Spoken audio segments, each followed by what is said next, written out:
There are two different tiers of hybrid vehicles. You have your conventional mild hybrids, which usually have a smaller battery pack, and then you have plug-in hybrid vehicles, which usually have a bigger battery pack, more pure electric range. Kia actually has both of these in their Sorento lineup, and we've been driving this plug-in hybrid Kia Sorento for the past week. Kia provided me with the vehicle to drive this week, and they're also compensating me for my time spent on this video. So for the plug-in hybrid, what is the powertrain? You get a 1.6-liter turbocharged four-cylinder that's mated to electric motor with the battery pack, which yields a combined 261 horsepower and 258 pound-feet of torque. For a plug-in hybrid, the important number is what is the pure electric range, and for the Sorento plug-in hybrid, you get an estimated 32 miles of pure electric range when you plug it in to charge. That then translates to 79 MPGe equivalent combined, and when you plug it in, you really can get that range. I have experienced that by plugging into a level 2 charger and driving around in pure electric range. And what I love about plug-in hybrids is when you run out of electric range and you don't have time to charge or access to a charger, you just simply have the gas engine kick in and continue driving. Compared to the regular hybrid Kia Sorento, this will have a little bit more power, but it does weigh a bit more because it has a much bigger battery pack. One other really cool thing to note about the Sorento plug-in hybrid, it is all-wheel drive as standard. In terms of exterior styling, the whole lineup of the new Sorentos is quite sharp. I like it. You've got the new Kia badge up front, really nice sharp daytime running lights. This has a very nice pearl white paint on it, which the sun just came out, which makes the paint look pretty nice, but now it's a lot brighter. The Sorento is a 3-row crossover, but it's not huge. Like the Telluride is a lot bigger, but you can fit 3 rows into the Sorento plug-in hybrid. In the other video I'm filming, the Living With vlog, I will test out the 3rd row space and see how practical it is. Mentioned all-wheel drive as standard. Otherwise, you don't really see much about this being a plug-in hybrid. It's got a little badge on the back. It's got the Sorento lettering, which I think looks really nice and premium. Standard 19-inch wheels. Otherwise, this among the rest of the Sorento lineup does look pretty similar. And overall, I think it's quite a sharp-looking crossover from the Korean brand. With that, let's hop inside, take this for a drive. We'll talk about the interior, some of the technology, what is it like to drive, and lastly, the value. We pull away in silence in the plug-in hybrid as it's in electric mode, but because I haven't charged the battery in the last day, the engine will kick in. So the interior of the Sorento plug-in hybrid, this is the upper tier SX Prestige version, I think. I didn't get a window sticker with this one, and it's not like there's badges all over it, but it's quite nice inside. We have the upgraded leather, so we got perforated blue leather on the seats. The interior color combo on this Sorento is blue leather, a very dark blue leather with a cream kind of tannish, almost just a pale gray contrast, which I think is really cool. It's a unique spec for sure, and not something you see frequently on like mainstream SUVs, which are usually a boring black or gray or maybe a tan saddle interior.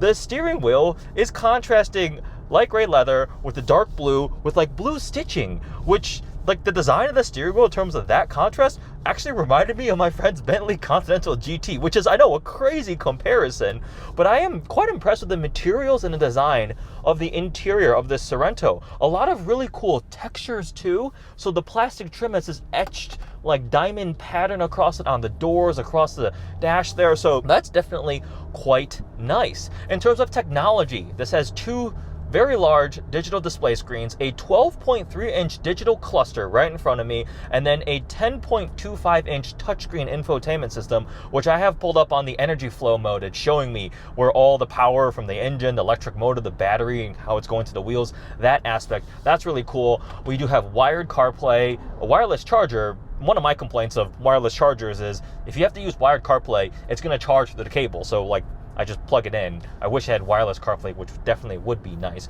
but that's nitpicking. Heated and cooled front seats here, heated steering wheel. So interior up front is absolutely quite nice. Visibility is good, headroom is definitely good, but this kind of gray on dark blue interior color combo is one of my favorite parts of it. The second row is captain's chairs only. If you want to get the plug-in hybrid, you have to get the second row captain's chairs. They're pretty spacious. Second row legroom is best in segment, and the 143.8 cubic feet of passenger volume is the best in segment. Sitting back there in the second row at 6'3" with my driver's seat set to where I would be comfortable sitting here driving, I had plenty of space. It was actually quite comfortable in the second row. row. Now, the third row was less comfortable for me because I'm bigger and taller, but if you've got kids or even smaller people, the third row is usable in a pinch, but it does make the trunk pretty much minuscule. Like, my camera bag and my tripod and slider filled up the entire trunk with the third row of seats up. But this is a 3-row plug-in hybrid electric vehicle, crossover SUV, whatever you want to call it, in the segment. Some other fun features to call out about the interior of the Sorento.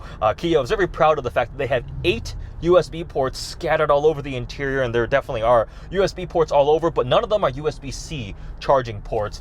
But third row, second row, plenty of USB ports. This has a Bose 12-speaker sound system, which is also pretty good too. Now, in terms of tech, let's talk a little bit more about the technology. The digital cluster is quite nice, and one of my favorite things with modern Hyundai, Kia, Genesis family vehicles is a feature called blind view monitor. So when you indicate left or right turn signal on, it pulls up a live camera feed in the digital cluster of your respective blind spot, and that's quite a cool feature. It's live and it works really well. It supplements the regular blind spot warning, the audible warning, but it's something that's really cool add-on for you to check your blind spot, also have the blind view monitor pulled up. A lot of tech and convenience features. The surround view monitors for parking, overhead view, that 360 camera, the Kia DriveWise driver assistance systems. The list of acronyms is like absurd, so I cannot memorize all of them. I am sorry, my IQ is not sufficient to remember all of the acronyms and driver assistant features, but we can talk about some of the highlights. So all the avoidance and collision avoidance, so blind spot warning and avoidance, front collision warning, the rear brake, all of these things are available and standard on this vehicle. We have pretty good lane centering, lane keeping assist. I think it's called lane following. It's LFA, which actually reminded me of another vehicle. That's how I remember that acronym. But it has plenty of that. It has advanced cruise control with curve control. Effectively, what it does is uses the GPS, and it can monitor your speed as you're approaching curves like that with the very advanced cruise control system. Highway driving assist. We have safe exit assist. So it uses the blind spot warning. And actually, I experienced this last night. I was downtown Chicago, parallel parked, and I went to go open the door, and I think it was right before I opened the door, it warned me because there's a car coming or a bicycle coming or something like that. In summary, the Sorento plug-in hybrid has extensive advanced driver assistance systems, all of the safety and convenience systems, plentiful. So that checks that box without a doubt. In terms of driving, this is a hybrid electric vehicle which can drive in pure electric mode up to 32 miles. So when you have it charged up, it will prioritize running in EV mode, and I've done that going to work, going home. I use no gas at all going home and back. Once you use up that 32 miles of pure electric range, it's showing 0 right now. I'm in just eco mode. It'll cycle between. I'm actually right now in, even though it shows 0 miles of range, it's not fully depleted. I'm in, the tachometer shows 0, so I'm in EV mode right now. If I floor it, the engine kicks on, and you can hear it, and you're in essentially the hybrid mode. But then as soon as I hit the brakes, I'm slowing down, engine revs just drop to 0. It shut off the engine, and it's electric mode again, so it really quickly generates, goes between the two of them. The regen braking is very well done too. It's pretty seamless. One of my friends asked me, does this have regen braking? I was like, I think so, but you can't tell it. There's no one pedal driving or like a regen braking on demand as far as I can find. We just have actual conventional paddle shifters here on the steering wheel,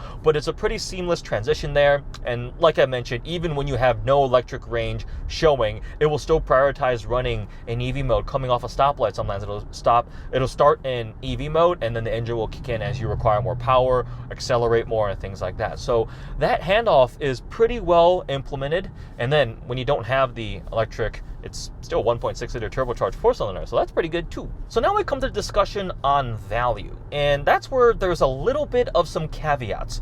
Because the plug-in hybrid has a bigger battery, which then weighs more, the actual combined fuel economy rating for the plug-in hybrid is just slightly lower than the regular conventional hybrid. That's because if you aren't doing short distances and relying upon that pure electric range to bolster up to 79 MPGe equivalent, the added weight is a detriment to the actual combined fuel economy. So if you're shopping between the two of them, if you're going to be able to charge all the time, at home, at work, and that's convenient to you, and you're not going super long distances frequently, then this is great. You can get away with using next to no gas frequently. Like if I'm just commuting to and from work, that was great. Now, if you don't plug it in and you're driving longer distances, this may not be as advantageous as the regular normal hybrid vehicle. Now remember, the regular normal, you don't get that 32 miles of pure electric range. That being said, the regular hybrid also is like $10,000 to $11,000 cheaper than this plug-in hybrid. The regular plug-in hybrid, I think the SX starts at around $45,000. SX Prestige ups it a bit to just under 50 grand, but only the plug-in hybrid electric vehicle can be eligible for the tax credits, tax rebates for electric hybrid vehicles, which can be up to $6,600 for the Sorento, in which case then that becomes much more advantageous. So you have to look at all those little caveats and think about your usage and how often you're going to charge and things like that. So in terms of value, is it a good value? Well, some of these things are segment leading. I love the tech implementation. I think it looks pretty good. It's fairly under the radar. It's not like screaming in your face that, oh my God, I am a hybrid or electric vehicle. Look at the Kia EV6. That thing looks like a little spaceship. This is pretty conventional, regular Sorento. Second row space is great. It does have a third row, which is nice in the segment there too. And if you can plug it in, it's great. Without plugging in a ton, I've been averaging just under 50 MPGe combined. That does skew a little bit towards getting a plug-in and driving to and from work. I haven't taken this on a super long road trip drive or anything like that, but I'm sure if I did that, it would also do quite well. Compared to another American plug-in hybrid crossover that I recently spent a week with, this interior is like leagues above that. Like the material, the design, the technology implementation isn't even comparable. Like this is so much better for that other kind of mainstream plug-in hybrid crossover was similar price to this. So I would take the Kia Sorento without a doubt. So overall, living with the Sorento plug-in hybrid for a week, pretty impressed. Oh, it actually handles quite well. Standard all-wheel drive, like I mentioned, and I think that battery pack helps lower the center of gravity. So taking turns and things like that, it's fine. Overall, this checks a lot of the boxes. Has a great amount of technology, some nice creature comforts. I think the design is really eye-catching, sharp and modern. The interior definitely has great materials, and yeah, the list of assistance features and things like that is quite extensive. So if you're looking to shop for a plug-in hybrid electric vehicle and you don't want to spend the really upper end for like some of the luxury options available now, this is a quite compelling option.